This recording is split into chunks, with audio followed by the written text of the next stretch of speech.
All right, part three. So as I was saying, she left on April 1st, 2017. Um, it was a hard day for me. I spent a lot of time crying. Ended up losing everything, and like I said, I moved into my truck, into basically make it my little apartment. I was in that truck for some time. Family wouldn't let me live with them, and nobody was reaching out. I did have some friends that allowed me to shower and things at their home, and I was thankful for that because at least I could stay clean, you know. And then, of course, I got that phone call. And when I got that phone call, you know, after losing everything, I had to bring my son to his mother's. You know, I cried for days. I had to do that.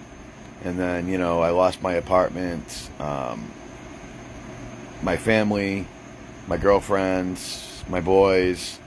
And when she called me and told me that, you know, she didn't have any faith in our relationship and that she didn't think that we were going to work and that she just didn't want to deal with it anymore, well, I broke down.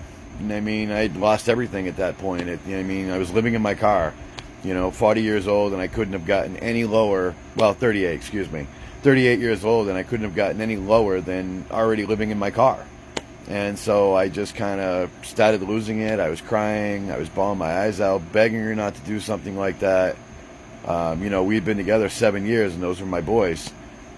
And so I hung up the phone with her, and I tried to cut my wrist. I wasn't successful, but I still sought help because I needed the help. You know, I couldn't really deal with being alone. I had really never been alone, you know. I went from high school in a relationship to another relationship to another relationship and then finally to her, you know. And so it was just brutal at that point.